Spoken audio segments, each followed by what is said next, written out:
আসসালামু আলাইকুম, শুভ সকাল। আপনাদের সবাইকে স্বাগত জানাচ্ছি Bangladesh association of psychiatrist BAP আয়োজিত এবং অপসুনিন ফার্মা নিবেদিত আরোগ্য নিকেতন মনের স্বাস্থ্যে। আপনাদের সঙ্গে আছি আমি ডাক্তার মোহাম্মদ তৈয়বুর রহমান রয়েল।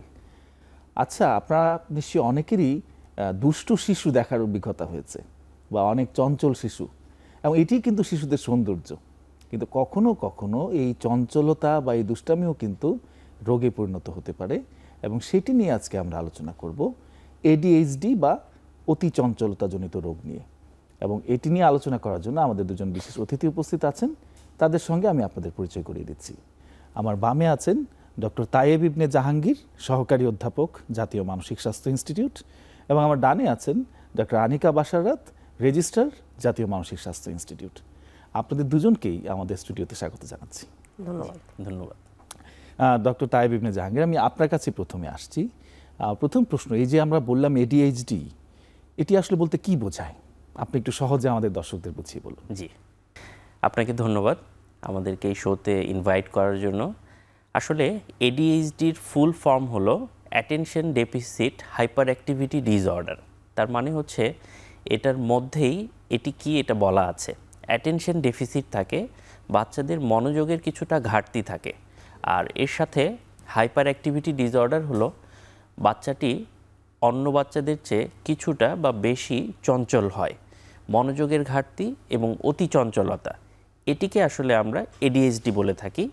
এটি আসলে একটি নিউরো ডেভেলপমেন্টাল ডিসঅর্ডার, তো মেডিকেলি ক্লাসিফাইড, এবং আমরা কিছু ক্রাইটেরিয়া দিয়ে এটা ডায়াগনোসিস করে থাকি যে এই বাচ্চাটির হয়তো এডিএইচডি থাকতে পারে।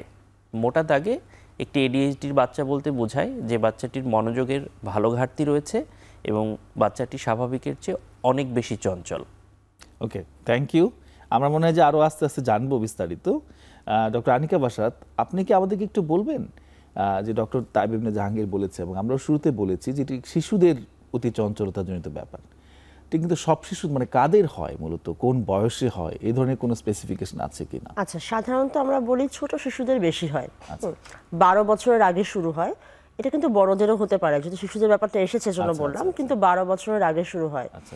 কাদের হয় বলাটা খুব কষ্ট, কিন্তু অনেক সময় দেখা যায় এদের পরিবারে বাবাও এরকম ছিল, অতি চঞ্চল ছিল, মা এরকম অতি চঞ্চল ছিল, যেহেতু অনেক আগে, তখন হয়তো বা তার এটা ডায়াগনোসিস হয়নি, এটা একটা বড় বিষয়। এছাড়া যেসব বাচ্চা খুব ছোট হয়, আমরা বলি লো বার্থ ওয়েট বেবি, অথবা খুব প্রিম্যাচিউরলি হয়, ছোটোবেলায় অনেক কষ্ট হয়, শ্বাসের কষ্ট হয়, বা ছোটোবেলায় আইসিইউতে ছিল, এনআইসিইউতে ছিল, অথবা পেটে থাকা অবস্থায় মা নেশা করতো, মা সিগারেট খেত, মা অন্য কোনো নেশায় জড়িত ছিল, এদের সাধারণত বেশি হয়। এছাড়া যে কোনো শিশুরই হতে পারে, হওয়া মানে এটা না যেটা অভিভাবকের দোষ। আচ্ছা, এটা একটি ভালো জিনিস বলেছেন যে সমাজে এই ধরনের একটি ধারণা প্রচলিত আছে এবং এক ধরনের কুসংস্কার, যে ধরনের ব্যাপার হয়তো বাবা মায়ের পাপের ফল বা এই জাতীয় কিছু। তা তো অবশ্যই না, কারণ যে কোনো রোগ আসলে কোনো রোগই আসলে কারো পাপের ফল না। এবং অভিভাবকরা অনেক সময় মনে করে, তাকে সমাজ থেকেও মনে করানো হয় যে আপনাদেরই দোষ, কেন এরকম করছে, আপনারা ম্যানেজ করতে পারছেন না, বাট এটা একটা রোগ, এটা চিকিৎসাযোগ্য।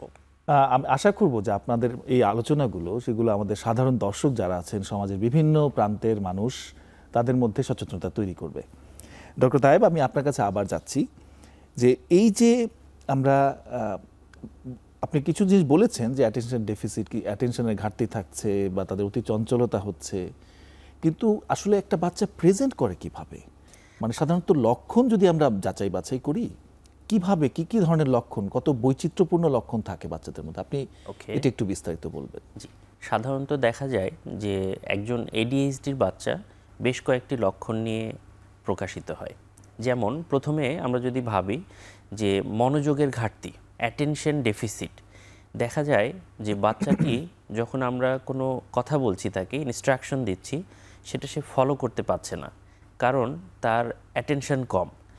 দ্বিতীয়ত, যখন সে একটা স্কুলে যাচ্ছে, ক্লাস করছে, সেই পড়াশোনায় বা ক্লাসে সে মনোযোগ ধরে রাখতে পারছে না। ইভেন সে হয়তো খেলছে, কিন্তু সেই খেলার স্টেপগুলিও সে অনেক সময় ঠিকঠাকভাবে করতে পারছে না, কারণ তাকে যে ইনস্ট্রাকশনটা দেওয়া হয়েছে যে বাবা তুমি এভাবে খেলতে পারো, এই ইনস্ট্রাকশনটাও সে অমনোযোগিতার কারণে ভালোভাবে শুনেনি। আমার বাচ্চারা আসলে কখনোই 5 মিনিট কোথাও চুপ করে বসে থাকতে পারে না, সব সময় অস্থিরতা, সব সময় চঞ্চলতা, লাফ দিয়ে উপর থেকে পড়ছে, আরেকজনকে ধাক্কা দিচ্ছে, একটা খেলা কমপ্লিট করতে পারছে না, এক জায়গায় থেকে আরেক জায়গায় চলে যাচ্ছে, মানে তার চঞ্চলতার কোনো শেষ নাই। একটা রুমে যখন ঢুকলো এই বাচ্চাটা, দেখা গেল 10-15 মিনিটের মধ্যেই এই রুমের বিভিন্ন জিনিসপত্র সে ধরে টরে এদিক ওদিক করে, বাবা মাকে সবসময় সচেতন থাকতে হচ্ছে কোথাও গেলেও, যে আমার বাচ্চা যেন কোনো কিছু নষ্ট না করে, কোনো কিছু না ধরে, দুষ্টামি না করে, কোনো কিছু ফেলে না দেয়, অন্যকে ধাক্কা না দেয়। তো এভাবে আসলে একজন স্বাভাবিক বাচ্চা থেকে এডিএইচডির বাচ্চাকে খুব সহজেই আলাদা করা যায় যদি আমরা এই দুটো ডোমেইনে চিন্তা করি, যে বাচ্চার মনোযোগের ভালো ঘাটতি রয়েছে, এই কারণে এই প্রবলেমগুলি হয়। আর একটা হচ্ছে বাচ্চা হাইপার অ্যাক্টিভ, বাচ্চার ব্রেন খুবই খুবই হাইপার অ্যাক্টিভ, সেই কারণে সে কোথাও স্থির হয়ে বসে থাকতে পারে না। আচ্ছা, এমনি এই ধরনের বাচ্চাদের মধ্যে কি কোনো রকম হঠকারী আচরণ দেখা যায়? হ্যাঁ, বাচ্চাদের মধ্যে আরেকটা জিনিস দেখা যায়, সেটা হচ্ছে একটা তার মধ্যে ইম্পালসিভনেস কাজ করে, এবং এই ইম্পালসিভনেসটাই হচ্ছে একটা হঠকারী আচরণের মতো অথবা অতি আবেগপ্রবণতা হিসেবে কাজ করতে পারে।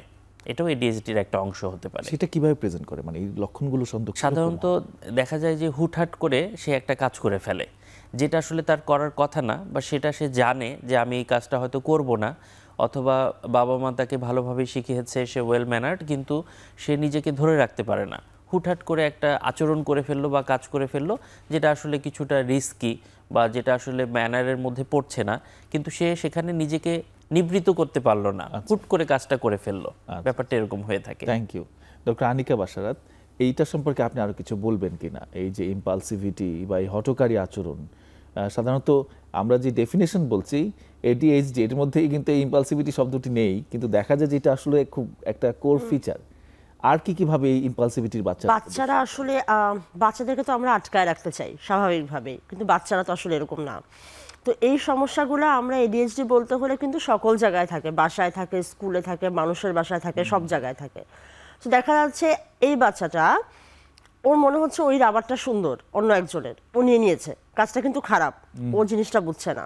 ও অন্য বাসায় গিয়েছে, ও দেখা যাচ্ছে গ্রিল বেয়ে উঠছে, একটা জিনিস ভেঙে ফেলেছে। এটা কিন্তু মানুষের চোখে লাগছে না এই বাচ্চাটা খারাপ, কিন্তু এই বাচ্চাটার এই আচরণটার পিছনের কারণ কি আমি যদি দেখতে চাই, বাচ্চাটা অস্থির, বাচ্চাটা চিন্তা করতে পারছে না, এই জন্য কাজটা করছে, কনসিকোয়েন্সেস বুঝতে পারছে। অবশ্যই ও চিন্তাই করতে, ওর হঠকারিতাটা আসলে খারাপ না আমি বলবো। মানে এডিএইচডির বাচ্চার সাথে অন্য অনেক বাচ্চার পার্থক্য হচ্ছে এটা আসলে ও খুব কনসিকোয়েন্স চিন্তা করে কাজটা করেনি, মাথায় এসেছে হুট করে ও করে ফেলেছে। পরে যদি আপনি ওকে বসায় বুঝাতে পারেন, ও কিন্তু বুঝতে পারে যে জিনিসটা আসলে ভালো হয় না, জিনিসটা খারাপ হয়েছে। এবং এটা সব জায়গায় থাকে, শুধু বাসায় না, বাসায়, স্কুলে, অন্য কোথাও বেড়াতে গেলে সব জায়গায় দেখবেন বাচ্চাটা ঠিক নর্মাল না। এই যে ডক্টর তায়েব ইবনে জাহাঙ্গীরও বলেছেন যে সাধারণ শিশু, বা আমরা শুরুতে বলেছি যে ধরুন চঞ্চলতা বা যে লক্ষণগুলো বললেন, কম বেশি কিন্তু আমাদের প্রত্যেকের লাইফে এরকম আছে। স্কুলে গিয়ে কোনো একটা কিছু হারিয়ে আসা বা এই যে অতি চঞ্চলতা, এগুলো তো প্রত্যেকের মধ্যে কম না কম দেখা যায়।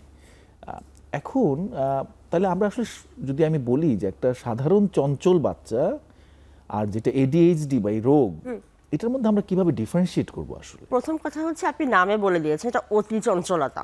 আমাদের সবার মাঝে সবার ঘরের বাচ্চা চঞ্চল, বাট অতি চঞ্চল না, এক নাম্বার। দ্বিতীয়ত হচ্ছে আপনি বাচ্চাদেরকে দেখবেন, বাচ্চারা যেখানে কমফোর্টেবল সেখানে তারা মোর চঞ্চলতা দেখায়। যেমন ধরেন বাসায় বাবা মা যখন তার বাসায় আসে, তারা খুব চঞ্চল, ছোটাছুটি করে, এটা সেটা ধরে সবকিছু করে। এই বাচ্চাটাকে আপনি স্কুলে নিয়ে যান, ও কিন্তু এরকম না, চুপচাপ। আপনি অন্য একটা গেস্টের বাসায় নিয়ে যান, ও আরো চুপচাপ। এডিএইচডির বাচ্চা সব জায়গায় একই রকম, এটা একটা বড় জিনিস। দ্বিতীয়ত যেহেতু বাচ্চাটা অতি চঞ্চল, এডিএইচডির বাচ্চা বাদে স্বাভাবিক বাচ্চা যদি হয়, আপনি তাকে একটা খেলনা দিয়ে বসালে সে কিন্তু খেলবে। তার চঞ্চলতা পড়তে দিলে সমস্যা হয় বা এরকম জায়গায় সমস্যা। তার যে প্রিয় কাজগুলো, আপনি স্ক্রিন দেখাচ্ছেন, একটা মুভি দেখাচ্ছেন, আপনি তাকে একটা খেলনা দিচ্ছেন, গাড়ি দিচ্ছেন, রং করতে দিচ্ছেন, সেখানে সে শান্ত, ও শান্ত হয়ে পুরা কাজটা করছে।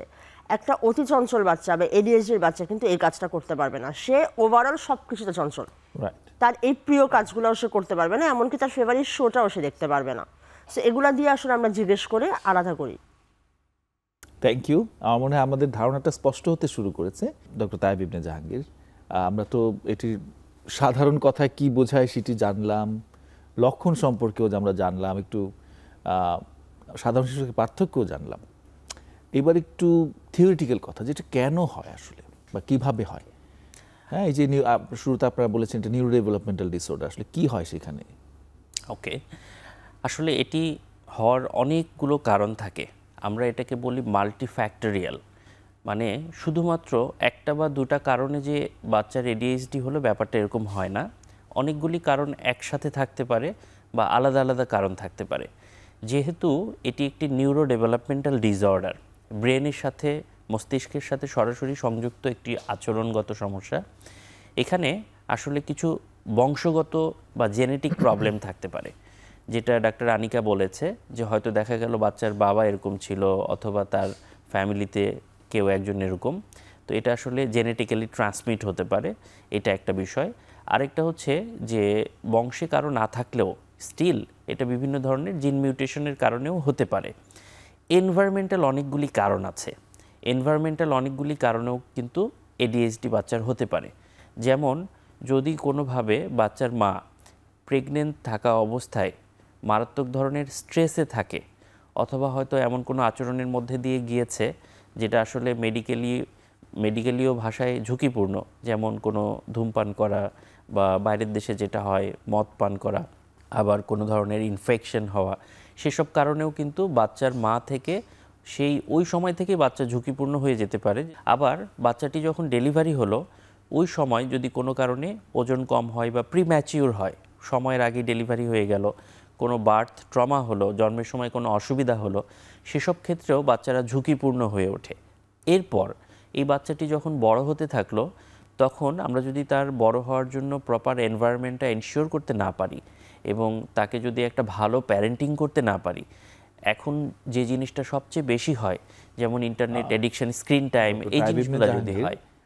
আমি আপনাকে জাস্ট একটু জি প্লিজ ক্ষমা চাচ্ছি যে আমাদের একটা বিরতিতে যাবার সময় হচ্ছে, আমি আপনার কাছেই ফিরবো এবং এই কথাতেই ফিরবো জাস্ট বিরতির পরে।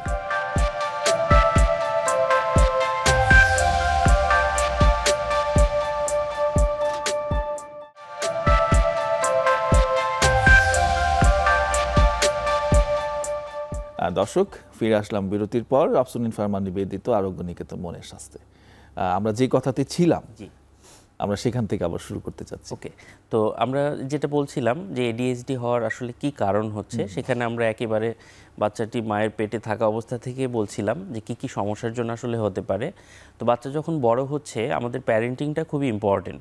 এখন যেটা দেখা যায় যে বাচ্চারা অনেক বেশি ইন্টারনেটে এডিকশন হয়ে যায়, ডিভাইসে এডিকশন হয়ে যায় এবং তাদের ডিজিটাল ডিভাইসের কারণে দেখা যায় যে অন্যান্য স্বাভাবিক যে খেলাধুলা করা বা অন্যান্য যে বিকশিত হওয়ার জন্য কাজগুলি আছে, সুযোগগুলি আছে, সেগুলি থেকে বঞ্চিত হয়। এগুলিও ADHD হওয়ার একটি কারণ হতে পারে। তো মোটা দাগে বলা যায় যে ADHD কোনো সিঙ্গেল কারণে হয় না, বাবা মার কোনো রোগের কারণে হয় না, কিন্তু এটি মাল্টিফ্যাক্টরিয়াল, অনেকগুলি কারণের সমন্বয়ে হতে পারে। তো আমরা কারণগুলি যদি বুঝতে পারি, আমার ধারণা সেক্ষেত্রে আমরা প্রিভেনশনটাও ভালোভাবেই বুঝতে পারবো। থ্যাংক ইউ, মানে অনেক বিস্তারিত বলেছেন। আমি ডক্টর আনিকা বাসারাত আপনার কাছে আসছি। আমরা তো অনেক কিছুই জানলাম, এখন সমাধানের ব্যাপারে এটি চিকিৎসা পদ্ধতিটা কীরকম একটু যদি খুলে বলেন। আচ্ছা, চিকিৎসার প্রথমেই হচ্ছে আমাকে শিওর হতে হবে যে বাচ্চাটা আসলে নর্মাল চঞ্চল বাচ্চা না। আগে ডায়াগনোসিস করুন। অবশ্যই আগে আমাকে শিওর হতে হবে বাচ্চাটা আসলে ADHD, এটা একটা বাচ্চার ব্যাপার, আমাকে সতর্ক থাকতে হবে। এটা দুভাবে চিকিৎসা করা যায়। একটা হচ্ছে প্রথম চিকিৎসাটা আমরা ওষুধ দিয়ে করতে পারি, সেকেন্ড হচ্ছে আমরা ওষুধ ছাড়াও কিছু জিনিসপত্র বাচ্চার উপর অ্যাপ্লাই করতে পারি। এবং এই চিকিৎসাটা সবখানে করতে হবে, অর্থাৎ বাসাকে ইনভলভ করতে হবে, আমার স্কুলকে ইনভলভ করতে হবে বাচ্চার। যদি বাচ্চা অন্য কোথাও যায়, যেমন মাদ্রাসায় পড়ে আমাদের দেশের বাচ্চার পার্সপেক্টিভে, বা অন্য কোথাও যায়, সেখানেও ইনভলভ করতে হবে। সো বাচ্চার ফ্যামিলিকে আগে আমার জানাতে হবে যে আসলে আপনার সন্তান এই রোগে ভুগছে এবং এটা চিকিৎসাযোগ্য, এবং এটা এমন একটা রোগ যেই রোগে আসলে আমরা বাচ্চাকে ওষুধ দিতে পারি, আপনারা চাইলে না ওষুধ দিয়েও চেষ্টা করে দেখতে পারেন। সো ওরা যেভাবে চায় আমরা সেভাবে চিকিৎসা করব। আর ADHD আমরা বলি যে আমাদের একমাত্র নিউরো ডেভেলপমেন্টাল রোগ আসলে, যেটা ওষুধ দিলে সম্পূর্ণ ভালো হয়ে যায়। তো এই বাচ্চাটা সামনে সুস্থ হয়ে যাবে। আচ্ছা, তার মানে এখানে ওষুধের সিগনিফিকেন্ট রোল আছে, অবশ্যই অনেক, এবং একদম সুনির্দিষ্ট তার রোল আছে এখানে। অবশ্যই। জি, ওকে, থ্যাংক ইউ। ডক্টর তাইব ইবনে জাহাঙ্গীর, আপনার কাছে আবার আসছি। আপনি তাহলে এটা আমাদেরকে যদি একটু বিস্তারিত বলেন যে ওষুধের রোলটা আসলে কেমন। ওকে, ADHDর ক্ষেত্রে ওষুধের একটা ভালো ভূমিকা আছে। যে কোনো অসুখের ক্ষেত্রেই আমরা আসলে 3টা ক্যাটাগরি করে থাকি। এটা আসলে ক্লিনিক্যাল ক্যাটাগরি বলা যায়, যে একই রোগ সবার ক্ষেত্রে একই রকম হয় না। হয়তো একটা এডিএইচডির বাচ্চা আছে কিন্তু তার যে সিমটমগুলি এগুলি খুব মাইল্ড লেভেলে আছে, আবার কারো কারো আছে মডারেট লেভেলে, কারো কারো হতো এটি খুবই সিভিয়ার। তো একই অসুখ বিভিন্ন বাচ্চার মধ্যে বিভিন্নভাবে প্রকাশিত হয়। আমরা যদি ক্যাটাগরি ওয়াইজ চিন্তা করি, আমরা সাধারণত যেসব মাইল্ড টু মডারেট লেভেলে আছে আমরা আগে এই বিহেভিয়ারাল থেরাপিগুলি দেওয়ার চেষ্টা করি, ওষুধ ছাড়া চিকিৎসাগুলির চেষ্টা করি, এবং সেটাই আইডিয়াল। যখন আমরা দেখি যে আমরা ভালো রেজাল্ট পাচ্ছি না অথবা বাচ্চার এডিএইচডি হয়তো সিভিয়ার লেভেলে, আমরা তখন ফার্মাকোথেরাপি বা ওষুধের চিন্তা করি। এডিএইচডির ক্ষেত্রে যেটা বলা যায়, এডিএইচডির ওষুধগুলি খুবই নিরাপদ ওষুধ এবং অল্প মাত্রায় ব্যবহার করার ফলেই ভালো একটা রেজাল্ট পাওয়া যায়। অনেকেরই ওষুধ সম্পর্কে একটা ধারণা থাকে যে আমার বাচ্চাকে এত কম বয়সে আমি ওষুধ খাওয়াবো, বা এই ওষুধ দিয়ে তো আমার বাচ্চাকে দেখা যাচ্ছে যে তাকে ঘুম পাড়ায় ফেলা হবে, অথবা তার স্বাভাবিক যে জীবন সেটিকে হ্যাম্পার করে ওকে একদম নিষ্প্রাণ করে ফেলা হবে। দেখুন, আমি একটা কথা বলি যে বাচ্চারা প্রাণচঞ্চল, কখনো কখনো সেটা হয়তো অতি চঞ্চল হয়ে যেতে পারে। এই অতি চঞ্চলকে যদি আমি স্বাভাবিক প্রাণচঞ্চলে ফিরিয়ে আনতে চাই, আমার যে এডিএইচডির ওষুধগুলি আছে সেই ওষুধগুলি ভালোভাবে আপনাকে হেল্প করতে পারে। ওষুধগুলি আমাদের ব্রেইনে যেসব নিউরোকেমিক্যালের ইমব্যালেন্সের জন্য এডিএইচডি হচ্ছে সেই ইমব্যালেন্সটা ঠিক করে ফেলে, এবং যখনই তার ব্রেইনে ইমব্যালেন্সগুলো ঠিক করে ফেলে তখন তার এডিএইচডি কমে যায়, মনোযোগ চলে আসে, সে পড়াশোনায় অনেক বেশি মনোযোগ দিতে পারে এবং চঞ্চলতা কমে যায়। যে চঞ্চলতাটা নিয়ে বাবা মা সার্বক্ষণিক একটা প্রবলেমের মধ্যে ছিলেন, যে চঞ্চলতা কখনো কখনো শিশুর জন্য রিস্কি হয়ে যাচ্ছিল, সেই চঞ্চলতাটা অনেকাংশেই কমে যায় এবং মোটামুটি খুব অল্প মাত্রায় অল্প ওষুধ প্রয়োগের কারণেই হয়। হ্যাঁ, এটা সত্যি যে সব ওষুধের কিছু পার্শ্ব প্রতিক্রিয়া থাকে, কিন্তু সেই পার্শ্ব প্রতিক্রিয়াগুলো যদি আমরা ভালোভাবে অ্যাড্রেস করি, বুঝি এবং সেটাকে যদি ট্যাকেল করি, ওষুধ একেবারে মোটামুটিভাবে পার্শ্ব প্রতিক্রিয়াহীনভাবে এডিএইচডিতে একটা ভালো ফলাফল দিতে পারে। Thank you. আমি এই ব্যাপারে একটু বিস্তারিত জানতে চাইবো আপনার কাছে। আমাদের যে স্টিমুলেন্ট গ্রুপের ড্রাগগুলো, যেগুলো এখন পশ্চিমা দেশে যেগুলো সবচেয়ে বেশি ব্যবহৃত হচ্ছে, সেগুলো সব কিন্তু আমাদের দেশে অ্যাভেলেবল হচ্ছে না। এর কিছু অ্যাবিউসিভ প্রপার্টি থাকার কারণে সমাজে চিকিৎসকদের মধ্যেও এটি নিয়ে নানা রকম নেতিবাচক ধারণা আছে। এটি কিভাবে কমানো যেতে পারে? আপনার এই ব্যাপারে কোনো সুনির্দিষ্ট সুপারিশ আছে কিনা? কারণ আমরা চাই যে আমাদের এই আলোচনাগুলো যারা নীতি নির্ধারক আছেন তারাও যাতে শোনেন, যাতে আমরা একটা সায়েন্টিফিক মেন্টালিটি তৈরি করতে পারি এবং সিদ্ধান্ত যাতে সায়েন্স দিয়ে ড্রাইভেন হয়। জি, যে কোনো ওষুধই এটা দিন শেষে কিন্তু একটি কেমিক্যাল, কিন্তু আমরা সেটাকে ব্যবহার করছি মানুষের কল্যাণের জন্য। তো ইন এসেন্স যে কোনো ওষুধকেই যদি সেটা প্রেসক্রিপশনের বাইরে, ডাক্তারের পরামর্শের বাইরে আপনি ব্যবহার করেন, এটা আপনার জন্য একটা প্রবলেম হয়ে যাবে এবং এটা একটা এডিকশন হিসেবে তৈরি হওয়ার সুযোগ তৈরি হবে। এখন আমাদের এডিএইচডিতে খুবই প্রয়োজন যে ওষুধগুলি, বিশেষ করে যে স্টিমুলেন্ট গ্রুপের ড্রাগ আমরা যেটা নিয়ে কথা বললাম, হ্যাঁ, তো এই ওষুধগুলি বহির্বিশ্বে খুবই ওয়েল ট্রাইড এক ওষুধ এবং খুব ভালো রেজাল্ট দেয়। এখন দুঃখজনকভাবে যেহেতু আমাদের দেশে বিভিন্ন ওষুধ অ্যাবিউজ হয়, আমাদের অনেকগুলি ওষুধ কোম্পানি এগুলি বানানো, মার্কেটিং করা থেকে শুরু করে বাজারজাত করা অনেক কিছুতেই বিভিন্ন হ্যাসেলের মধ্যে দিয়ে যায়। আমি মনে করি যে আমাদের সরকার এই ব্যাপারে সুনির্দিষ্ট কিছু পদক্ষেপ নিতে পারে, যেমন বিশেষ করে যেহেতু এটা শিশুদের জন্য ব্যবহৃত ওষুধ, বেশিরভাগ ক্ষেত্রে এই ওষুধটা আমরা এডিএইচডিতে বা শিশুদের জন্যই ব্যবহার করে থাকি, এটাকে কিছু রেড ফ্ল্যাগ সাইন দিয়ে কোনো ধরনের ডাক্তারের পরামর্শ ছাড়া উইদাউট প্রেসক্রিপশন অ্যান্টিবায়োটিকের মতো এই ওষুধগুলি বিক্রি হবে না, এটা যদি নিশ্চিত করা যায়, সেক্ষেত্রে আমার মনে হয় কিছুদিনের মধ্যেই আপনি দেখতে পাবেন যে একটা চেঞ্জ আসবে, মার্কেটে ড্রাগগুলো অ্যাভেলেবেল হবে। আমরাও একটা বাচ্চা যে লন্ডনে চিকিৎসা পাচ্ছে, সিঙ্গাপুরে চিকিৎসা পাচ্ছে, আমেরিকায় চিকিৎসা পাচ্ছে, এডিএইচডি যে চিকিৎসা পাচ্ছে ওই চিকিৎসাটা আমি বাংলাদেশেও তাকে দিতে পারবো। Thank you. আপনার কাছে আবার ফিরবো। ডক্টর আনিকা বাশারাত, ডক্টর তায়েব ইবনে জাহাঙ্গীর ওষুধের ব্যাপারে অনেক বিস্তারিত বলেছেন। এবার ওষুধ ছাড়া যে সমস্ত চিকিৎসার ধাপ আছে সেগুলো যদি আপনি একটু। প্রথমেই হচ্ছে, যেহেতু এডিএইচডির যদি বাচ্চা হয় সে তো অনেক কিছু বুঝবে না। আমরা প্রথমে অভিভাবককে নিয়ে বসবো এবং প্যারেন্টিং যে টার্মটা আমরা বলি, প্যারেন্টিং আসলে এডিএইচডির জন্য খুব গুরুত্বপূর্ণ ভূমিকা পালন করে। কারণ বাবা মারা অনেক সময় অতিষ্ঠ হয়ে যায়, বাচ্চার উপর বিরক্ত হয়ে যায়, তারা এমনও অবস্থা যায় বাচ্চাকেই বকাঝকা করে, বাচ্চাকে মারেও। প্রথমে অভিভাবককে বোঝাতে হবে যে এটা একটা রোগ এবং এটা চিকিৎসা সম্ভব। এবং তারা বাসায় কিছু রুল সেট করে দিবে। এডিএইচডির বাচ্চা খোঁজ নিলেই দেখা যায় যে সে কম ঘুমাচ্ছে, অতিরিক্ত স্ক্রিন ব্যবহার করছে। এই জিনিসগুলা বাবা মাকে যদি রেস্ট্রিক্ট করা সম্ভব হয়, অন্তত তার ঘুমের সময়টা সে একটা 10টার সময় শুতে যাবে, 7টার সময় উঠবে, এই জিনিসটা নিশ্চিত করা গেলে অনেক বাচ্চার দেখা যায় যার মাইল্ড থাকে, উনি বললেন খুব স্বল্প মাত্রা, ওদের সিমটমগুলো কমে আসে। সে একটা হেলদি ডায়েট খাবে, এক্সট্রা বাজারের যে এক্সট্রা চিনিযুক্ত খাবার, ক্যানের খাবার, বিভিন্ন গবেষণা আগে বলতো যে এই খাবারগুলো এডিএইচডি বাড়ায়। এখন অনেক গবেষণা বলে যেটা বাড়ায় না, কিন্তু অনেক বাচ্চার ক্ষেত্রে কিন্তু আমরা দেখি যে সে যেদিনই সে ললিপপ খাচ্ছে, সেদিনই সে চিনিযুক্ত খাবার খাচ্ছে, সে বাচ্চা আজকে অনেক হাইপার অ্যাক্টিভ। সো আমরা বলি যেটা খেলে আপনার বাচ্চার প্রবলেম বাড়ে আপনি এটা খাবেন না। বাচ্চাকে মাল্টিটাস্ক না দেওয়া, এডিএইচডির বাচ্চাকে আমরা অলওয়েজ বলি আপনি একটা কাজ দিবেন, এখন তোমার অঙ্ক করার কথা, তাহলে তুমি শুধু অঙ্ক করো। সো একটা কাজ যদি ফিক্স করে দেওয়া যায় তাহলে বাচ্চা একটু কনসেন্ট্রেশন দিতে ইজি হয়। বাচ্চার স্কুল নিয়ে বসাটা খুব ইম্পর্টেন্ট, যেটা আসলে আমাদের দেশে এরকম প্র্যাকটিস নাই।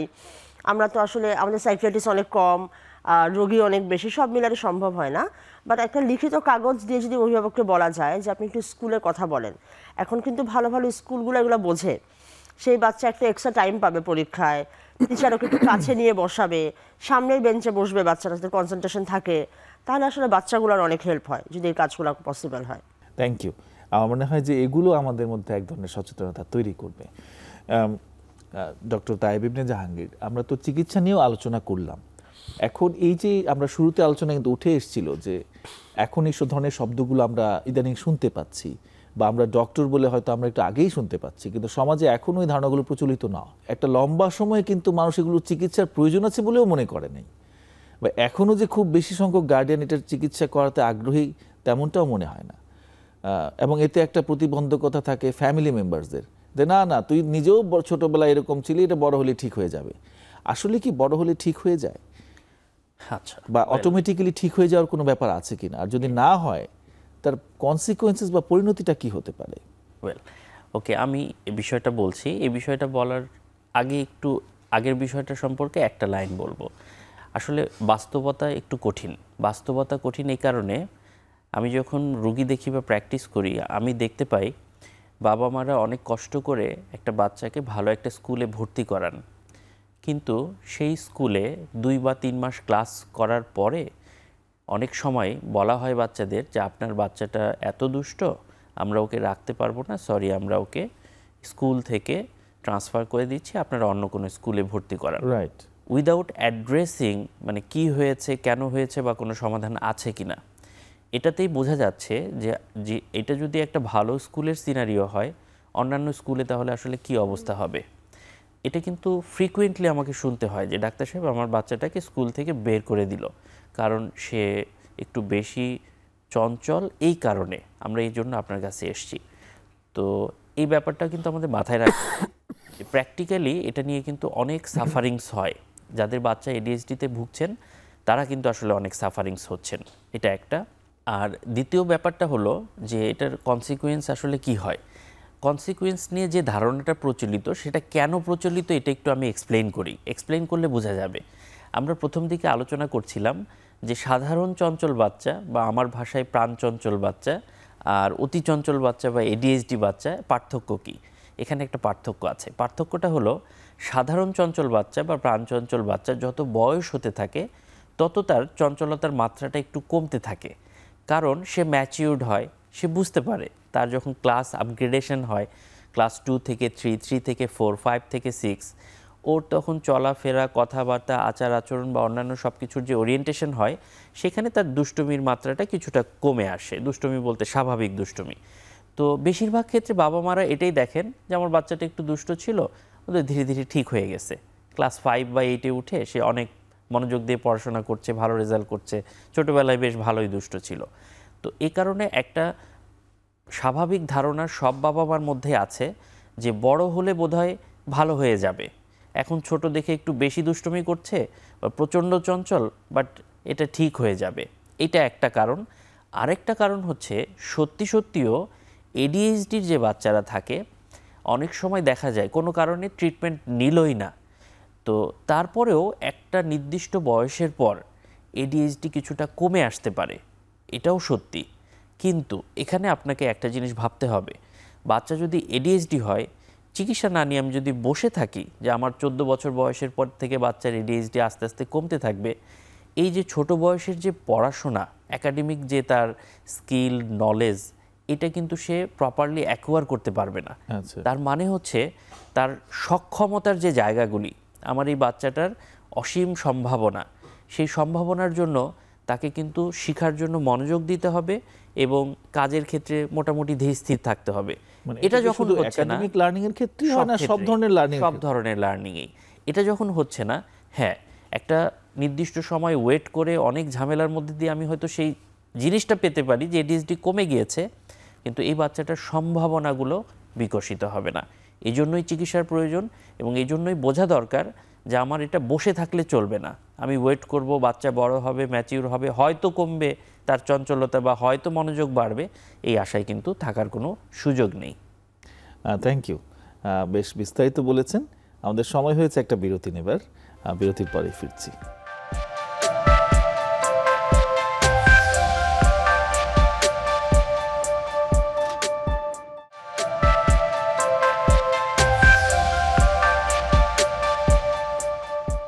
দর্শক, ফিরে আসলাম বিরতির পর। অপসনিন ফার্মা নিবেদিত আরোগ্য নিকেতন মনের স্বাস্থ্যে।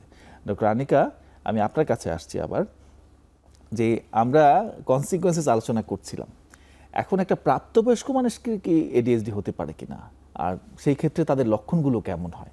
শিশুদের মতোই হয় না একটু ব্যতিক্রম হয়? অবশ্যই পারে, হ্যাঁ। এটা অ্যাড্রেস করার জন্য যেটা মূল ব্যাপার সেটা হচ্ছে ইদানিং আমরা চেম্বার প্র্যাকটিসে বা হাসপাতালে অনেক প্রাপ্তবয়স্ক এডিএইচডি পাই। এটার দুটা কারণ আছে আমার মনে হয়। এক হচ্ছে এখন মানুষ অনেক ইন্টারনেট ভিত্তিক, তারা সার্চ করে দেখে তাদের প্রবলেমটা এডিএইচডির জন্য হচ্ছে। দুই হচ্ছে তারা এখন এসে জানতে পারে ছোটবেলায় তারা অতি চঞ্চল ছিল, যেটা কখনো চিকিৎসা করা হয় নাই। সো ইদানিং দেখা যায় অনেক মানুষ আসে এবং এসে নিজেরাই বলে যে আমার মনে হয় এডিএইচডি হচ্ছে, কারণ দেখা যাচ্ছে তারা কনসেন্ট্রেশন দিতে পারছে না। প্রাপ্তবয়স্কদের ক্ষেত্রে উনি দুটো সিমটম বলেছে মূলত, যে হাইপার অ্যাক্টিভ থাকে, অ্যাটেনশন ডেফিসিট থাকে। প্রাপ্তবয়স্কদের দেখা যায় অ্যাটেনশনের প্রবলেমটা বেশি হয় হাইপার অ্যাক্টিভের চেয়ে কম, কারণ এটা প্রাপ্তবয়স্ক মানুষ তো আসলে আমরা দেখি না আছে দৌড়াচ্ছে, গাছ বেয়ে উঠছে, এটা কম দেখা যায়, কিন্তু তার ভিতরে ভিতরে কিন্তু হাইপার অ্যাক্টিভিটি থাকে। অর্থাৎ সে বসে আছে, পা ট্যাপ করছে, জি খুব কমনলি দেখা যায় বসে আছে, পা দুলাচ্ছে, কেউ কথা বলছে সে দুলছে, সে একটা কথার মাঝখানে কথা বলে ফেলছে, লাইনে যে দাঁড়াবে সে ধৈর্য তার নাই, সে মারামারিতে জড়িয়ে যাচ্ছে। সবচেয়ে প্রবলেম হয় কনসেন্ট্রেশন। এখন তো একটা বড় গ্রুপের মানুষ ডেস্কের কাজ করে, অফিসে কাজ করে, দেখা যায় তারা কোনোভাবেই মনোযোগ দিতে পারছে না। বা সে একটা অনার্স করছে, মাস্টার্স করছে, স্নাতক পড়াশোনা করছে, সে পড়াশোনায় মনোযোগ দিতে পারছে, লম্বা লেকচারে মনোযোগ একদমই রাখতে পারছে না। সে দেখা যাচ্ছে 10-5 মিনিট পরেই সে অন্য খেয়ালে আছে, সে ভাবছে, সে লেখাটাও কিন্তু শেষ করতে পারছে না। পরীক্ষার হলে তো আমাদেরকে 3 ঘন্টা লিখতে হয় বড় হয়ে গেলে, সে পারছে না, তারপর কোনোভাবেই সম্ভব হচ্ছে না। সে দেখা যাচ্ছে ওয়াশরুমে যাচ্ছে, সে একটু পানি খেতে উঠছে, বাসায়ও সেম। সে আমরা অনেক সময় জিজ্ঞেস করি যে আপনি কি একটা মুভিও শেষ করতে পারেন, দেখা যায় না, উসখুস করে, সারাক্ষণ উসখুস করতে থাকে, এবং এটা তো কষ্ট হয়, যে করছে তার তো কষ্ট হয়। উনি আরেকটা কথা বললো না যে আপনি চিকিৎসা না করে ওয়েট করবেন কেন। আমি এটা মনে করি যে আপনার রিস্ক এবং বেনিফিট যদি আপনি চিন্তা করেন, আপনি কেন ওয়েট করবেন? আপনার বাচ্চাটা একটা ওষুধ খাবে শুধু, আর তা না হলে বাচ্চার পড়াশোনার ক্ষতি হবে, বাচ্চা এমনও হতে পারে ইম্পালসিভিটি বা হটকারিতার জন্য নেশায় জড়ায় যাবে বড় হলে, বাচ্চার একটা বড় গ্যাপ হবে, বাচ্চা ম্যানার শিখতে পারবে না, সম্পূর্ণ মানুষজনের কাছে পরিচিত হবে যে আপনার ছেলে বাচ্চাটা বা মেয়ে বাচ্চাটা এরকম। সো এটা কিন্তু একটা সমস্যা। তাহলে এটা আমি আরেকটু জানি যে আমরা প্রোক্রাস্টিনেশন বা এই যে অলসতার সাথে কি এডিএইচডি মানে অ্যাডাল্ট এডিএইচডি কোনো সম্পর্ক আছে? অনেক সম্পর্ক আছে, হ্যাঁ। যে কারণে আমরা আসলে ওকে কাউন্সেলিং নিতে বলি মাঝে মাঝে। ও একসময় মনে করতে থাকে যে, বা পরিবারের লোকজন মনে করে যে ও লেজি, এজন্য আগাতে পারছে না, কিন্তু ও যে ভিতরে ভিতরে চঞ্চল, ও যে এজন্য আগাতে পারছে না, ও যে একটা কাজ শেষ করতে পারছে না কারণ ও আসলে ইম্পালসিভ বা কনসিকুয়েন্স চিন্তা করে না, ও আসলে ভিতরে ভিতরে অসম্ভব অস্থির বোধ করছে, এজন্য করছে না। এটা আপনি কিভাবে বুঝাবেন? কারণ ধরেন বাইরের সব তো দেখা যায়, ভিতরের কষ্ট তো দেখা যায় না। তো ও যখন বলেও যে ধরেন আমার কষ্ট হচ্ছে, ফ্যামিলি মেম্বার আসলে এটাকে তেমন একটা গুরুত্ব দেয় না, কারণ ছোটবেলা থেকেই দেখে আসছে এরকম, এবং ও ট্যাগ পেয়ে যায় যে অলস, ও লেজি। একটা সময় হয় কি, এই বাচ্চাটা বা বড় মানুষটা নিজে বিশ্বাস করতে শুরু করে যে আমি মনে হয় এরকমই, তার যেটা অসুখ এবং সে যে আসলে নর্মাল আমার আপনার সবার মতো হতে পারে, এই বিশ্বাসের জায়গাটা একটু চলে যায়। তখন আসলে অবশ্যই আত্মবিশ্বাস কমে যায় এবং তার পারফরমেন্সটা আরো কমে যেতে থাকে। এমনিতেই এডিএইচডির জন্য তার পারফরমেন্স কম, এই ফাঁকে আত্মবিশ্বাস কমে সে আরো পিছায় যায় নর্মাল জীবন থেকে। তার মানে আসলে এই বাচ্চাটার তো ছোটবেলায় এডিএইচডি তৈরি হয়েছে, অবশ্যই সেটি অ্যাডাল্টহুড পর্যন্ত কন্টিনিউ করেছে। হ্যাঁ, তার মানে কিন্তু কারো মাঝে কিন্তু একটু ভুল ধারণা আছে যে আমি ছোটবেলায় ভালোই ছিলাম, আমি অ্যাডাল্ট হয়ে আমার এখন এডিএইচডি হয়েছে। এটির কি কোনো সম্ভাবনা আছে? আচ্ছা, খুবই কম সম্ভাবনা আছে। এখনকার গবেষণাগুলো বলে এরকম হতে পারে, বাট পার্সেন্টেজটা কম। কারণ আমরা বইপত্র অনুযায়ী বলি যে 12 বছরের আগে আপনাকে শুরু হতে হবে। তাহলে তার ডেভেলপমেন্টাল ডিসঅর্ডার, অবশ্যই এটা নিউরো ডেভেলপমেন্টাল ডিসঅর্ডার।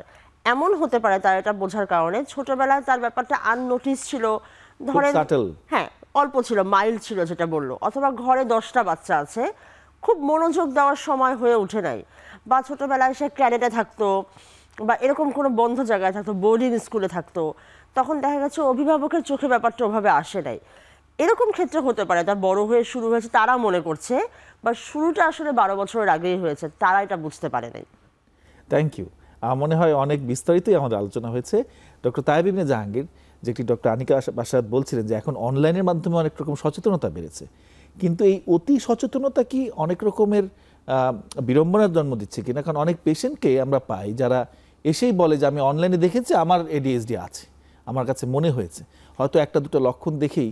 এই জিনিসটা কিন্তু এখন সবাই অনলাইনে দেখেই নিজেকে ডায়াগনোজ করে ফেলছে। এই ব্যাপারটিকে আপনি লক্ষ্য করেছেন কিনা, বা এই বিষয়ে আপনার ব্যাপারটা আমি লক্ষ্য করেছি, এই ব্যাপারটা আমি ফ্রিকুয়েন্টলি ফেসও করি। স্টিল আমি এটাকে আসলে বিড়ম্বনা মনে করি না, কারণ আমার কাছে মনে হয় যে একটা জিনিস নিয়ে অসচেতন থাকা বা না জানার চেয়ে যদি এমন হয় যে সে জেনে কনসার্ন হয়ে কারো হেল্প নিচ্ছে বা আমার কাছে এসে যাচ্ছে, সেটা আমি অ্যাপ্রিসিয়েট করি এবং এটাকে আমি ভালো মনে করি। তো হ্যাঁ, এটা ফ্রিকুয়েন্টলি ফেস করি যে ইন্টারনেট থেকে কিছু লক্ষণ দেখে অনেকেই মনে করেন যে আরে আমার তো এডিএইচডি আছে, তো সেই অনুযায়ী তারা বিভিন্ন জিনিস করার চেষ্টা করেন। কখনো কখনো যেটা হয়, আপনি যেটা বললেন যে অতি বিড়ম্বনা হয় কিনা, হ্যাঁ হয়, তারা ওষুধও শুরু করে দেন, কারণ ইন্টারনেটে কিন্তু ওষুধের নামও পাওয়া যায়। তো এইটা আসলে খুবই অ্যালার্মিং। কোনো ওষুধই আসলে সত্যি কথা ওভার দ্য কাউন্টার ড্রাগ ছাড়া কোনো ওষুধই চিকিৎসকের পরামর্শ ছাড়া শুরু করা উচিত নয়, এক্ষেত্রে তো আরও নয়। তো যখন আমরা এ ধরনের সিচুয়েশন ফেস করি, তখন আমরা আসলে তাদেরকে কয়েকটা প্রশ্ন জিজ্ঞাসা করি যে ঠিক আছে, আমি বুঝতে পারছি যে আপনি কনসার্ন এবং আপনার মনে হচ্ছে যে আপনি যেহেতু মনোযোগ রাখতে পারেন না, আপনি যেহেতু ফোকাস দিতে পারছেন না, আপনার মেমোরি খারাপ হয়ে গেছে, আগের মতো মুখস্থ হয় না, একটা দুইটা কাজ দিলে আপনি ভুলে যাচ্ছেন, আপনার কোনো কিছু ভালো লাগছে না, আপনি বসকে ফলো করতে পারছেন না, অফিসে খারাপ করছেন বা পড়াশোনায় আপনার একটু রেজাল্ট খারাপ হচ্ছে, এই জিনিসগুলো আপনি যেহেতু নোটিস করে মনে করছেন যে এডিএইচডি আপনার হয়েছে আছে, তো আমরা আপনাকে একটু কথা বলে ডায়াগনোসিস করি। আমরা অনেক সময় তাদের ওই ছোটোবেলার কথা থেকেই শুরু করি যে আপনার কি ছোটোবেলায় এরকম হতো, আপনি কি প্রায় স্কুল থেকে পেন্সিল হারায় আসতেন, টিফিন বক্স রেখে আসতেন, অথবা স্কুলে যেয়ে আপনি বন্ধুদের সাথে মানে দেখা যেত খেলতে যে অতি চঞ্চলতার কারণে কোনো হার্ম করে ফেলতেন, বা নিজে লাফ দিয়ে কোনো হয়ে যেত, আপনার ইনজুরি হয়ে যেত, বা বাসায় আপনি বকা খেতেন, চুপ করে বসে থাকতে পারতেন না, সেই ছোটোবেলার হিস্ট্রিগুলাই আমরা নেওয়া শুরু করি। তো তখন দেখা যায় বলে যে না, এগুলো তো কিছুই আমার ছিল না। তো বুঝতে পারি যে হয়তো হতে পারে যে ওনার আসলে এই প্রবলেমগুলি যেটা উনি এডিএইচডি ভাবছেন, হয়তো এডিএইচডির জন্য হচ্ছে না, কারণ এডিএইচডি আসলে ছোট বয়সেই শুরু হয়। ছোট বয়সে এই যেটা ডাক্তার আনিকা বলেছেন খুব ভালোভাবে, হয়তো আননোটিসড ছিল, কিন্তু থাকতে হবে। এটা তো নিউরো ডেভেলপমেন্টাল ডিসঅর্ডার, এই কারণে আপনার ওই সময়ের মধ্যে কিছু না কিছু লক্ষণ থাকতেই হবে। আর বড়দের ক্ষেত্রে সত্যিকার অর্থে যেটা বেশি হয়, অ্যাংজাইটি ডিসঅর্ডার থাকে, বিভিন্ন কারণে অতি উদ্বেগের রোগ থাকে, সাইকোলজিক্যাল স্ট্রেস থাকে, ডিপ্রেশন থাকে। এগুলির কারণে আসলে এই মনোযোগের ঘাটতি, ভালোভাবে কোনো কিছু পারফর্ম করতে না পারা, পড়তে না পারা, কাজ করতে না পারা, ভুলে যাওয়া, রাতে ঘুম ঠিকঠাক মতো না হওয়া এবং অন্য জিনিসগুলি হয়। অতএব আপনার যদি কখনো এরকম মনে হয়, আপনি যদি অনলাইন থেকে দেখে মনে করেন, আপনার জন্য বেস্ট অপশন হচ্ছে আপনি একজন সাইকিয়াট্রিস্টের পরামর্শ নিন। আপনি তার সাথে আলোচনা করুন, উনি আপনার আলোচনা থেকে আপনাকে এক্সপ্লেনেশন দিতে পারবে যে আসলে এটি সত্যিকার অর্থে সেই রেয়ার অ্যাডাল্ট এডিএইচডি, নাকি এটি সত্যিকার অর্থে অ্যাডাল্ট এডিএইচডি না, এটা আপনার হচ্ছে অন্য কারণে, অ্যাংজাইটি ডিসঅর্ডারের কারণে বা ডিপ্রেশনের কারণে অথবা কোনো মানসিক চাপের কারণে তৈরি হয়েছে। Thank you. আমার মনে হয় যে এই বার্তাটা আমরা নিতে পারি যে আমার অসচেতন হয়ে চিকিৎসা সেবা বাইরে থাকার চাইতে কিছুটা অতি সচেতনতা হলেও যদি একটা মানুষ অন্তত সার্ভিস নেয় তাহলে তার ধারণার কারেকশন হতে পারে, অন্যদেরকে উনি পরবর্তীতে উৎসাহিত করতে পারেন। জি তাই। আমরা কিন্তু অনেক আলোচনাই করলাম, আমরা আরও কিছু আলোচনা করব। আমাদের সর্বশেষ বিরতিতে যাবার সময় এসছে, কিছুক্ষণ পরেই ফিরছি।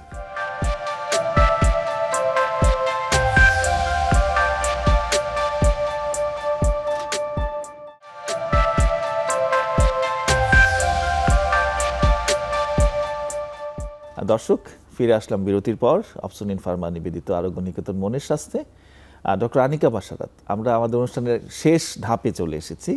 আমরা এডিএইচডি নিয়ে অনেক কথা বললাম, আমরা মানসিক স্বাস্থ্য নিয়ে কথা বললাম। তো এই যে বাংলাদেশের মানসিক স্বাস্থ্য, আপনি এটিকে কেমন দেখেন, এখন কেমন দেখছেন? আমি যদি বলি যে 10 বছর পরে আপনার এটি নিয়ে স্বপ্ন কেমন, বাংলাদেশের মানসিক স্বাস্থ্যকে কোথায় দেখতে চান 10 বছর পরে? আচ্ছা, স্বপ্ন দেখা তো দোষের কিছু না।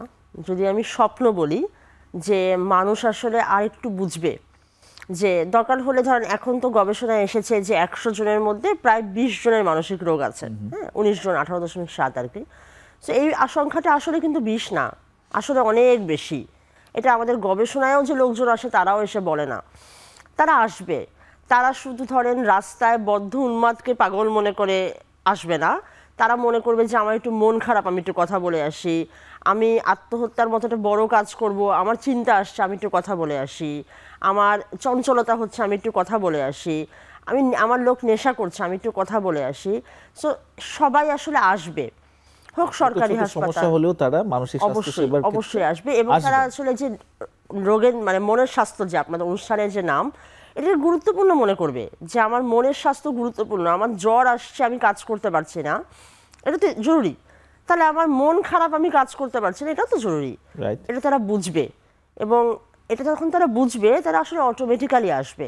সো আমি আসলে এইভাবেই দেখি বাংলাদেশকে, যে সুস্থ বাংলাদেশ বলতে আসলে তখন শুধু ফিজিক্যাল সুস্থতা বুঝাবে না, তারা মেন্টাল সুস্থতাও বুঝাবে, যে আমার দেশের সবাই প্রোডাক্টিভ, কাজ করতে পারছে। এটাও একটা বড় জিনিস আমার কাছে মনে হয়। এটা তো গেল সচেতনতার ব্যাপার। এখন সব মানুষ যদি এই মুহূর্তে সচেতন হয়ে যায়, আমরা কি সবাইকে সার্ভিস দিতে পারবো? আমাদের সার্ভিসের কি অবস্থা? আমাদের সার্ভিস আপনি কেমন? অবশ্যই আমাদের তো লোক কম, লোকবল কম। হ্যাঁ, আমরা সার্ভিস দিতে পারবো না আমি মনে করি না, কষ্ট হবে, কিন্তু আমরা পারবো। আর যত সময় যাবে মানুষ তো এই বিষয়ে আরও আসবে, আমি মনে করি আসবে, কারণ এটা খুবই একটা আপকামিং, একটা খুবই অ্যালার্মিং সাবজেক্ট। হ্যাঁ, সবাই এখন বুঝে যে না, এখানে যাই, এখানে মনে হয় লোক দরকার। তো যখন আসবে লোকজন, আরো লোক বাড়বে, কষ্ট হবে সার্ভিস দিতে, অবশ্যই আমাদের লোকবল দরকার। সেই ক্ষেত্রে আপনার কোনো সুনির্দিষ্ট প্রস্তাবনা আছে? সুযোগ সুবিধা একটা বড় প্রস্তাবনা। হ্যাঁ, আমাদের তো বড় একটা ইনস্টিটিউট আছে এখানে ঢাকায়, এটাকে যদি আরো একটু বড় করা যায়, এখানে যদি লোকবল বাড়ানো যায়, যদি আমাদের পাবনা একটা প্রস্তাবনা হয়েছে, এটা অনেক বড় হচ্ছে, অনেক বড় হওয়ার পরিকল্পনা হয়েছে, এটাকে যদি একটু সুন্দর করে করা যায়, আরো কিছু জায়গায় যদি পোস্ট বাড়ানো যায়, সরকারি পর্যায়ে, বেসরকারি পর্যায়েও তাই। হ্যাঁ, যদি এই সাবজেক্টটাকে সরকার গুরুত্ব দেয়, তাহলে আমার কাছে মনে হয় বাকিরাও গুরুত্ব দিবে। ডক্টর তায়েব ইবনে জাহাঙ্গীর, আপনার কাছে একই প্রশ্ন, যে আপনি এখন মানুষ স্বাস্থ্যকে কেমন দেখছেন? 10 বছর পরে আপনি বাংলাদেশের মানুষ স্বাস্থ্যকে কোথায় দেখতে চান? ওকে, আমি আসলে অনেক স্বপ্ন দেখি। তো আমার স্বপ্নটা আমি আনিকার স্বপ্নের সাথে যোগ করতে চাই। ডাক্তার আনিকা একটা কথা বলেছেন যে মানুষ যেন সচেতন হয়, তারা যেন আমাদের কাছে আসে এবং আমরা যেন তাদেরকে সার্ভিসটা দিতে পারি। আমার স্বপ্নটা হলো আমরা যেন মানুষের দোরগোড়ায় পৌঁছাতে পারি। আপনি নিশ্চয়ই জানেন যে বাংলাদেশে যে মানসিক সমস্যার বা মানসিক রোগের যে হার, সব মানুষ কিন্তু চিকিৎসার আওতায় আসছে না, আমরা নিতে পারছি না, একটা বড় ট্রিটমেন্ট গ্যাপ থেকে যাচ্ছে। এর কারণ হচ্ছে প্রাইমারি হেলথ কেয়ার বলতে আমরা যা বুঝি, আমাদের উপজেলা হেলথ কমপ্লেক্স যারা সার্ভিস দেয়, যারা যে এরিয়াগুলো কাভার করে, সেখানে কিন্তু আসলে সরাসরি মানসিক স্বাস্থ্যের সার্ভিসগুলো আমরা দিতে পারছি না এখনও। আমি চাই আমরা যেন শুধু ঢাকায় সীমাবদ্ধ না থেকে প্রত্যেকটা বিভাগীয় শহর, জেলা শহর থেকে শুরু করে উপজেলা লেভেল পর্যন্ত আমাদের মানসিক স্বাস্থ্যটাকে নিয়ে যেতে পারি, সাইকিয়াট্রিকে নিয়ে যেতে পারি, এবং এর ফলে আমরা লার্জ পপুলেশনকে কাভার করতে পারি। মানুষ যেমন সচেতন হয়ে আমার কাছে আসবে, আমি এটা চাই। আমি এটাও চাই যে আমি যেন মানুষের দোরগোড়ায় মানসিক স্বাস্থ্য সার্ভিসটাকে নিয়ে যেতে পারি, এটা একটা। আরেকটা হচ্ছে ডেফিনেটলি আমি এটা মনে করি যে সময়ের সাথে সাথে মানুষ সচেতন হচ্ছে, যেমন আমাদের সক্ষমতাও বাড়ছে, আমাদের সক্ষমতা আরও বাড়বে। এবং এখানে আমাদের যারা স্টেক হোল্ডার আছে, গভর্নমেন্ট একটা স্টেক হোল্ডার, তারা ট্রিমেন্ডাস কাজ করে যাচ্ছে। এর সাথে বাংলাদেশ অ্যাসোসিয়েশন অফ সাইকিয়াট্রিস্ট আছে, যারা মানসিক স্বাস্থ্য ব্যবস্থার যে জিনিসগুলি বাংলাদেশে জরুরি সেগুলি দেখাশোনা করছে, বিভিন্ন ধরনের কাজ করে যাচ্ছে সাইকিয়াট্রিস্ট তৈরি করা এবং মানুষের দোরগোড়ায় সার্ভিস পৌঁছে দেওয়ার জন্য। এবং এর পাশাপাশি অনেকগুলি ইনস্টিটিউট আছে। এই প্রাইমারি লেভেলে যাওয়ার জন্য এগুলি জরুরি, কিন্তু একটি জিনিস ভুলে গেলে চলবে না, যে আমাদের সবচেয়ে বড় কাজ করার জায়গাটা কিন্তু আসলে এমবিবিএস লেভেল। আপনি জানেন যে এমবিবিএস পাশ করে যখন একজন স্টুডেন্ট সে ডাক্তার হচ্ছে, তার মধ্যে তার ভেতরে সাইকিয়াট্রির জায়গাটা থাকতে হবে। আমরা এমবিবিএস লেভেলে যদি সাইকিয়াট্রিকে আরও এমফ্যাসিস দিই, আরও যদি সময় বাড়াই, তাদেরকে যদি ভালো ট্রেনিং দিতে পারি, এই এমবিবিএস পাশ করে ডাক্তাররা পোস্ট গ্র্যাজুয়েশন করার আগেই তারা সরকারি চাকরিতে জয়েন করে, তারা উপজেলা হেলথ কমপ্লেক্সে চলে যায়, সেখানে চাকরি করে, এমনকি থানা পর্যায়ে পর্যন্ত, মানে ইউনিয়ন পর্যায়ে পর্যন্ত একটা ডাক্তার বিভিন্ন সময় বিভিন্ন ডিউরেশনে কাজ করে থাকে। এই কারণে আমি যদি এমবিবিএসে ভালো ইন্টিগ্রেশন করি, জোরদার করি, ফিজিক্যাল হেলথ, ফিজিক্যাল ডিসঅর্ডারের সাথে সমান গুরুত্ব দিয়ে মেন্টাল হেলথ এবং মেন্টাল ডিসঅর্ডারকে ইন্টিগ্রেশন করি, তাহলে আপনি খুব অল্প সময়ে, আপনি যে প্রশ্নটা করেছেন আমাকে 10 বছরের, আই বিলিভ যে 10 বছরে আপনি একটা ট্রিমেন্ডাস চেঞ্জ দেখতে পাবেন। এবং এটার জন্য আসলে বাংলাদেশ অ্যাসোসিয়েশন অফ সাইকিয়াট্রিস্ট কিন্তু নিরলসভাবে কাজ করে যাচ্ছে। অসংখ্য ধন্যবাদ ডক্টর তায়েব ইবনে জাহাঙ্গীর, ডক্টর আনিকা বাশরাত। আমরা অনেক কিছুই আলোচনা করেছি এবং আপনাদের ব্যস্ততম সময় থেকে আমাদের কিছুটা সময় দেওয়ার জন্য আপনাদেরকে আবারও ধন্যবাদ জানাচ্ছি। অনেক ধন্যবাদ। জি, দর্শক মণ্ডলী, আপনাদেরকেও ধন্যবাদ এতক্ষণ মনোযোগ দিয়ে আমাদের কথাগুলো শুনবার জন্য। আপনাদের জন্যই আমাদের এই শো। আমরা চাই যে মানুষের মাঝে সচেতনতা তৈরি হোক এবং একটি শিশুর বিকাশ যাতে আরও চমৎকার হয় এবং আরও নিরুপদ্রব হয় একটি শিশুর বিকাশ, যাতে শিশু বড় হয়ে তার সমাজে ভূমিকা রাখতে পারে। এটি আমাদের চাওয়া। আমরা আশা করব যে এখন থেকে যে আমরা যে সমস্ত লক্ষ্য নিয়ে আলোচনা করলাম, এগুলোর যদি কোনো বাচ্চার মধ্যে আপনারা দেখেন, তাহলে অবশ্যই আপনারা যে সায়েন্টিফিক ট্রিটমেন্ট আছে, আপনারা একজন মনোরোগ বিশেষজ্ঞ দেখাবেন। সুতরাং এটি থাকবে আমাদের চাওয়া। আপনাদের সবাইকে ধন্যবাদ। দেখা হবে পরবর্তী পর্বে। আসসালামু আলাইকুম।